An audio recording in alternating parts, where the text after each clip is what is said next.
Hello students, आज इस class में हम देखेंगे chapter 6 changes around us. First introduction.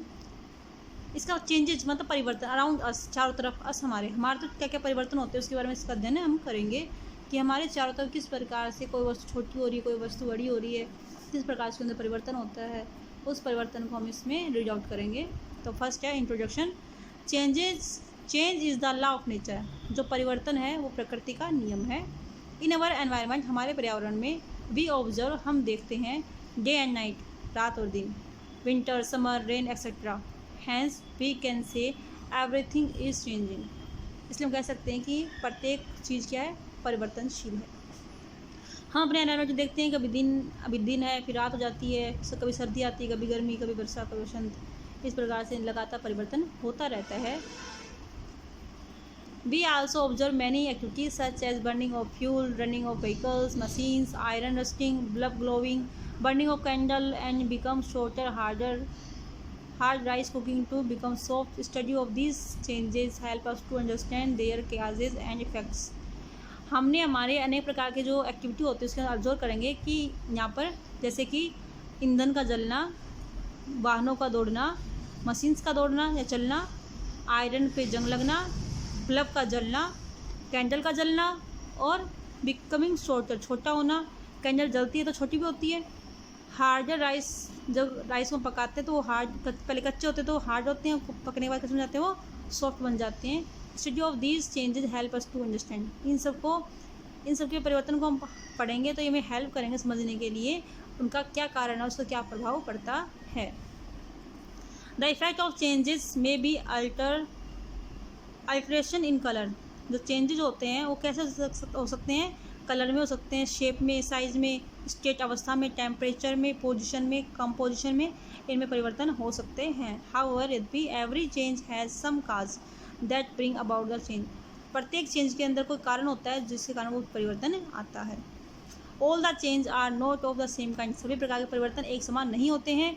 Changes may be classified into many categories as detail in this chapter. जो change होते हैं, परिवर्तन होते हैं, उनको अनेक प्रकार से हमने क्लासीफाइड किया गया है, वर्गीकृत किया गया है अनेक कैटेगरी के अंदर, और उसका स्टेप बाय स्टेप इसके अंदर स्टडी करेंगे। तो फर्स्ट है periodic and non periodic changes.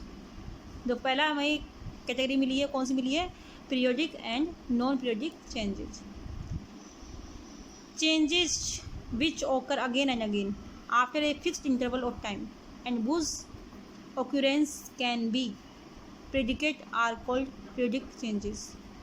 ऐसे चेंजेस जो कि बार बार होते हैं एक निश्चित टाइम के इंटरवल के बाद में, वो जो ऑकरेंस कैन बी प्रेडिकेट, उनकी ऑकरेंस को हम प्रिडिक्ट कर सकते हैं, भविष्यवाणी कर सकते हैं कि इस पर ऐसा होगा, उसको बोलते हैं पीरियोडिक चेंजेस। फॉर एग्जांपल, उदाहरण के लिए autumn, winter, spring, summer and rainy season.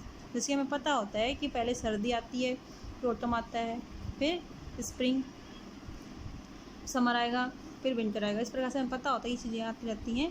तो इनका हमें ऋतुओं का पता होता है कि स्टेप बाय स्टेप ये ऋतु आएगी, उसके बाद नेक्स्ट ऋतु ये आएगी, उसके बाद नेक्स्ट सीजन ये आएगा। तो हमें पता होता है इसके बारे में।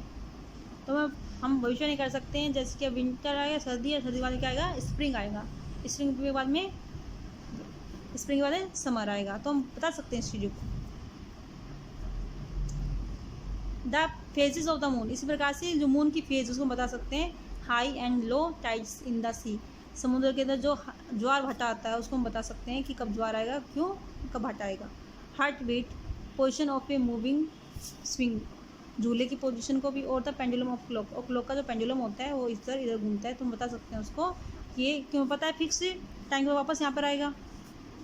We can predict when these periodic changes will occur again. तो इनको बता सकते हैं कि ये चेंजेस वापस इसमें होंगे। Therefore such changes may be used to measure time intervals. इस प्रकार के चेंजेस क्या करते हैं, इनका यूज़ करते हैं टाइम इंटरवल को मापने के लिए भी। आगे इसमें है ऐसे changes which do not repeat themselves at regular intervals of time are called non periodic changes. ऐसे ही चेंजेस जो कि निश्चित टाइम के ऊपर रिपीट नहीं होते हैं, टाइम को इंटरवल्स होते हैं, रेगुलर टाइम के इंटरवल्स पे वो रिपीट नहीं होते हैं, इस प्रकार के चेंजेस को हम बोलते हैं non periodic changes. For example, the occurrence of earthquake, earthquake कभी भी आ सकता है, और दोबारा एक फिक्स टाइम के बाद दोबारा रिपीट होगा ऐसा कंफर्म नहीं होता है। लैंडस्लाइड, भूस्खलन, धरती का खिसकना, ट्रेन एक्सीडेंट कभी भी हो सकता है, उसका फिक्स टाइम नहीं होता कि इस अब जो है 2 घंटे बाद 3 घंटे बाद दोबारा होगा, तो कोई फिक्स टाइम नहीं है, 2 दिन बाद होगा, 5 दिन बाद होगा। स्नीजिंग, छींक आना, साइक्लोन, चक्रवात आना एक्सेट्रा, इसके अंदर कोई भी टाइम फिक्स नहीं है कि निश्चित टाइम इंटरवल्स के बाद फिर से आएंगे, तो उसको बोलते हैं non regular changes. We can not predict when they non predict changes will occur again.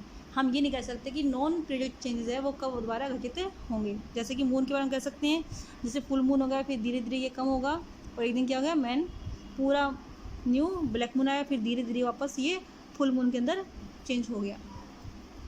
तो पीरियडिक चेंजेस के अंदर तो क्या होता है, इंटरवल ऑफ टाइम के अंदर वो वापस से चेंजेस होंगे, और जो कि नॉन पीरियडिक चेंजेस के अंदर जो इंटरवल्स ऑफ टाइम के अंदर होते हैं वो रेगुलर चेंजेस नहीं होते हैं। आगे हम देखते हैं इसके अंदर नेक्स्ट चेंजेस। नेक्स्ट है डिज़ायरेबल एंड अनडिज़ायरेबल चेंजेस। कुछ चेंजेस ऐसे होते हैं जिनको हम चाहते हैं कि ऐसे चेंजेस हों, वो होते हैं डिज़ायरेबल चेंजेस, और अनडिज़ायरेबल चेंजेस ऐसे चेंजेस होते हैं जिसको हम चाहते ही नहीं कि इस प्रकार के कोई परिवर्तन हो, उसको बोलते हैं अनडिज़ायरेबल चेंजेस। जैसे कि changes useful to us are desired by us and are called desirable changes. इस प्रकार के चेंजेस जो हमारे यूजफुल होते हैं, जिसको हम चाहते हैं कि इस प्रकार के चेंजेस हो, उसको बोलते हैं desirable changes. For example making curd from milk, जैसे हम चाहते हैं कि दूध से दही बने। Formation of manure from plants and animal waste and cooking food, जिस प्रकार से प्लांट और एनिमल के वेस्ट से और कुकिंग फूड के वेस्ट से क्या बनता है, मैन्यूर बनती है, खाद बनती है। तो हम चाहते हैं इस प्रकार के उनमें चेंज हो, क्योंकि हमारे लिए कैसे होते हैं, यूजफुल होते हैं। Changes harmful to us are not desirable by us and are called undesirable changes. इस प्रकार के चेंज जो हमारे लिए नुकसानदायक होते हैं, उसको हम चाहते नहीं कि वो वापस इस प्रकार के चेंजेस हो, उसको बोलते हैं undesirable changes. For example spoiling of food, भोजन का खराब होना। फ्लडिंग ऑफ रिवर, नदी में बाढ़ आना। And breaking of glass tumbler, कांच के गिलास का टूटना। तो ये प्रकार का परिवर्तन हम चाहते ही नहीं कि इस प्रकार का परिवर्तन इसमें कोई भी हो। नेक्स्ट है slow and fast changes. Slow और फास्ट चेंजेस, कुछ चेंजेस ऐसे होते हैं जो बहुत स्लो होते हैं, जिसको हम ऑब्जर्व नहीं कर पाते हैं, और कुछ चेंजेस ऐसे फास्ट होते हैं जिसको हम तुरंत ऑब्जर्व कर सकते हैं। तो स्लो और फास्ट चेंजेस हम देखते हैं इसके अंदर। Changes which take place over a longer duration of time are called slow changes. इस प्रकार के चेंजेस जिसके अंदर अधिक लंबा समय लगता है उसको बोलते हैं slow changes. Growth of a tree, changes in season, weathering of rocks, changing of the visible shape of the moon, evaporation of water from a pond, rusting of iron and aging of men are some example of slow changes। तो जिस प्रकार से एक पेड़ बढ़ता है, धीरे धीरे बढ़ता है, इसी प्रकार से एक सीज़न चेंज होता है, जो छोटी छोटी पत्थर है वो टूटते हैं। विजिबल जो मून की स्पेस, मून का जो शेप होती है वो धीरे धीरे बदलता है, और जो पोंड के अंदर या तालाब के अंदर किसी सतह पर जो पानी होता है वो धीरे धीरे भाप में चेंज होता है। इसी प्रकार से हमारी आयु भी क्या होती है, धीरे धीरे इंक्रीज होती है। तो इस प्रकार के चेंजेस के अंदर लंबा समय लगता है, उसको हम बोलते हैं स्लो चेंजेस। और फास्ट चेंज कौन सा है, changes which take place very quickly. ऐसे चेंज जो बहुत तेज़ी से होते हैं उसको बोलते हैं फास्ट चेंजेस। क्या बोलते हैं, fast changes. Burning of match sticks, जैसे माचिस की तिल्ली का जलना। स्पिनिंग ए टॉप, किसी लट्टू का घूमना। बीटिंग ऑफ हार्ट का धड़कना। बर्निंग ऑफ पेपर, कागज का जलना। Breaking of a brick with hammer, एक ईंट को हैमर की सहायता से तोड़ना। इवेपोरेशन ऑफ पेट्रोल का उड़ना। ब्रस्टिंग ऑफ ए बैलून, एक बैलून का फूटना। एक्सप्लोडिंग ए क्रैकर, पटाखे का छूटना। Are some example of fast changes. ये सब क्या है, एक प्रकार के फास्ट चेंजेस के एग्जाम्पल यहाँ पे हमको दिए गए हैं। तो जो चेंज तुरंत होते हैं, बहुत तेज़ी से होते हैं, उसको बोलते हैं फास्ट चेंजेस, और जिन चेंजेस में लंबा समय लगता है उसको बोलते हैं लॉन्गर ड्यूरेशन, लंबा समय लगता है उसको बोलते हैं स्लो चेंजेस। फिर आज की क्लास में इतना ही करते हैं, नेक्स्ट क्लास में आगे से एक्टिविटी से आगे स्टार्ट करेंगे। थोड़ा सा और कर लेते हैं, फिर स्टॉप पे जस्ट पे स्टॉप कर देंगे इसको। Activity first, classify the following into fast and slow changes. Formation of seed, form a flower, burning of A paper, magnet attracting an iron balls, ripening of mangoes. तो इसमें से classify करना है कि कौन सा स्लो चेंजेस है, कौन सा फास्ट चेंजेस है। तो formation of seed from a flower, flowers एक सीड से फ्लावर बनना स्लो चेंजेज है। Burning of paper fast changes है। Magnet attraction an iron ball fast changes है। राइपनिंग ऑफ मैंगोज, आम का पकना एक स्लो चेंजेज है। Name 4 fast and 4 slow changes, 4 fast और 4 स्लो चेंजेस के नाम आपको लिखने हैं। फॉर एग्जाम्पल आपको हमने वो पढ़ाई की है, उसमें से आप कोई भी लिख सकते हो या फिर अपने तरफ से भी एग्जाम्पल दे सकते हो। फर्स्ट है नेक्स्ट है reversible and irreversible changes, reversible और irreversible changes.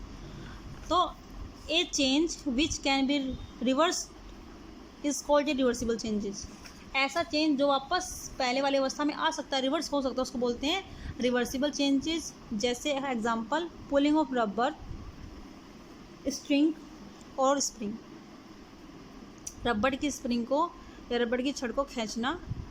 Melting of wax, melting of ice and vaporisation of water are reversible changes. पानी का भाप बनना, बर्फ़ का पिघलना, मोम का पिघलना, ये क्या रिवर्सिबल चेंजेस है। तो जैसे अगर बर्फ़ पिघलती है तो हम उसको वापस हीट दे करके जो इसको वापस ठंडा करके कूलिंग करके वापस इसको आइस में चेंज कर सकते हैं। इसी प्रकार से अगर हम वैक्स को पिघला सकते हैं तो वैक्स को हम कूलिंग करके वापस को फ्रीज भी कर सकते हैं। इसी प्रकार से रबड़ को हम खींचेंगे तो उसकी जो पोजीशन है वो चेंज हो जाती है, वापस पहले अवस्था में आ जाती है। जैसे कि यहाँ पर हम देख सकते हैं ये स्प्रिंग है या फिर एक रबड़ है, इसको नीचे से खींचेंगे जैसे बाहर लटका तो पहले अवस्था में आ गया, और जैसे हमने इसके जो बाहर हटाया तो वापस पहले वाली पोजीशन में आ गया। इसी प्रकार स्प्रिंग है, स्प्रिंग को हमने खींचा तो इसकी पोजीशन में क्या हो गया, चेंज हो गया, और वापस को हटा दिया तो पहले वाली अवस्था में आ गया। तो एक ऐसा चेंज है रिवर्सिबल चेंजेज है। This change can be reverse by reversing this condition that brought about the changes. इस प्रकार के चेंजेस होते हैं जो कंडीशन को रिवर्स करने पर पहले वाली अवस्था में आ जाते हैं, उसको हम बोलते हैं रिवर्सिबल चेंजेस। आगे हम देखते हैं irreversible changes, changes which can not be reverse it is called irreversible changes. इस प्रकार के चेंजेस जिसको हम रिवर्स नहीं कर सकते उसको बोलते हैं irreversible changes. Germination of seed, अगर एक बार बीज अंकुरित हो जाते हैं तो वापस उसको हम बीज नहीं बना सकते। एजिंग, अगर एक बार हमारी उम्र बढ़ जाती है तो वापस हम पहले वाली उम्र भी नहीं आ सकते। बर्निंग ऑफ पेपर, पेपर का जलना। शोरिंग ऑफ मिल्क, मिल्क का खट्टा होना। ब्रेकिंग ऑफ ग्लास टम्बलर, कांच के ग्लास का टूटना। दूध का खट्टा होना, अगर एक बार दूध खट्टा हो गया तो वापस पहले वाली अवस्था में नहीं आ सकता, एक्सेट्रा इत्यादि। Are some example of irreversible changes, ये सब क्या है, एक इरिवर्सिबल चेंजेस के एग्जाम्पल हैं। क्योंकि अगर हमारी उम्र एक बार बढ़ जाती है तो वापस कम नहीं होती। अगर एक बार अनाज के दाने अंकुरित हो गए तो वापस वो पहले वाली अवस्था में नहीं आ सकते, उसकी पूरी प्रोसेस होने के बाद में ही वो उन्हें अनाज के दाने मिलेंगे। बर्निंग ऑफ पेपर, अगर पेपर एक बार जल चुका होता है तो वापस पहले वाला पेपर नहीं बनाया जा सकता। तो इस प्रकार के जो चेंजेस होते हैं वो रिवर्स नहीं हो सकते हैं, इसलिए उनको बोलते हैं इरिवर्सिबल चेंजेस। अब इसमें अंदर लास्ट है इसका टेस्ट योरसेल्फ, अपने आप को चेक करना। इसके गिव टू एग्जाम्पल ऑफ, इन सब के दो एग्जाम्पल आपको देने हैं। फर्स्ट है स्लो चेंजेस, स्लो चेंजेस जैसे कि हमने पढ़ा था growth of a tree, ageing, है ना, changes in season, weathering of rocks, इसमें कोई भी आप दो लिख सकते हैं इसके अंदर। Periodic changes, reversible changes, fast changes, non periodic changes और रिवर्सिबल चेंजेस, ये हम सब रीड आउट कर चुके हैं। इसके दो एग्जाम्पल आपको इसमें राइट करने हैं। ओके बेटा, इस क्लास में इतना ही करेंगे। नेक्स्ट क्लास में फिजिकल चेंजेस से आगे स्टडी करेंगे। थैंक यू बेटा।